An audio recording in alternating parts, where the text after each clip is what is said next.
If you could force governments in the scientific community to make one change tomorrow that would, well, attempt to reduce the chance of the scenario ever happening, what would it be? You know, on a practical level, I don't think there is a single magic button. Hmm. I think it's a long, deliberate, and whole of government effort to devise a list of priorities of what has to happen. Certainly the current administration stopping gain of function research until more is known is it in my a very solid move in the right direction, because that is it's drawing a line in the sand also for other nations to follow. So there's that. And then there is, and this is probably because I'm in the business of dialogue. I'm in the business of conveying information, of communicating with my fellows. I think there must be an effort to depoliticize the threats of weapons of mass destruction, both nuclear and bio. You said, or you wrote, I should say, that there are scenarios that are far worse than the one in the book. Without giving anybody a blueprint, what is the category of threat that you deliberately chose not to put on the page? Most certainly AI-enabled biological threats. That is something that the presidential advisors that I interviewed are very concerned about. And interestingly, over the past year, as I was kind of winding down my research, really focusing on the reporting, and then even moving into production when I'm still doing interviews so that I could prepare for dialogues like this, the threat of AI systems mixed with biology has grown dramatically in my discussions with people, to the point now where it is an actual major topic of discussion. I was invited to a Q&A at DARPA's summer session with its BSAT organization. That's the Biological Science and Technology Study Group. That's a bunch of Nobel laureates based out of Caltech, just last week.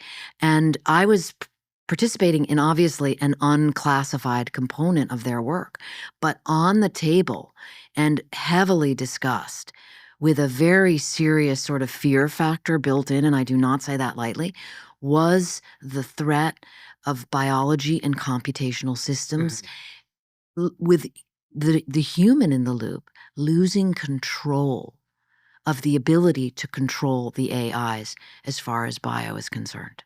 So what would that look like? The AI just decides I'm going to make a weapon and we can't do anything about it? That is exactly what it would look like. Wow. And this is DARPA talking. And by the way, the solution is even more haunting, I learned. Again, not classified.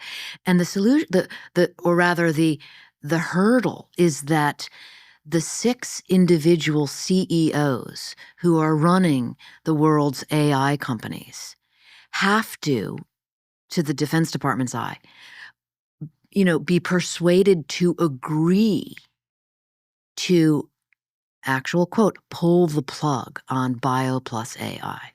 And so that really threw me, because being someone who essentially wrote the book on DARPA called The Pentagon's Brain, I was a Pulitzer finalist for it. This was, in 2015. Yeah. I, in that book, say the Defense Department leads the world in science and technology. I can no longer say that based on listening to the DARPA scientists themselves, in essence saying the CEOs of these AI companies have more control than we do. Yeah, that's really scary. So you're actually going to be speaking with a group of senators on this exact topic in the next few days. I mean, we had to rearrange this so that it could happen. So tell me about that. That's right. And maybe I'll report back in. We'll do another podcast on. But, what's interesting is I am a journalist. I am a storyteller. I am going to the Senate to talk to senators about what I write about in my book, Nuclear War. And, the general public may be saying, my God, what good can she do? I mean, aren't these guys really supposed to be in charge of what's going on here? Well, we all saw the Facebook thing where they didn't know how the internet worked. So they need your expertise. But I think this is an interesting, and, it's sort of like it's positive in an enigmatic way. Mhm. When I was asked to speak at the United Nations about nuclear weapons, I was truly speaking to the world's subject matter experts, because these were all the individuals that are responsible for trying to get us back into the treaties, or in this new treaty, the TPNW, that's on the table. And one of the leading diplomats said to me at a small, sort of reception afterwards, he said, "Annie, thank you for doing what we subject matter experts forgot to do, which is make this subject easy to understand." Mhm. And so that gives me hope that you need subject matter experts with their high-level understanding of systems, of weapons of mass destruction. But you also need the storyteller, like me, to perhaps bring it home I think so. in a very easy way. And so I am going to the Senate, and then I am going to the White House at the behest of HHS to bring them some books at their request, Biological War Scenario, Mhm. so that they can get a jump on reading it.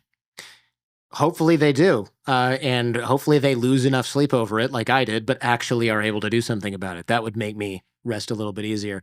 Is the final failure of human imagination that we could not foresee this, or that we foresaw it perfectly, in fact, and just continued anyway?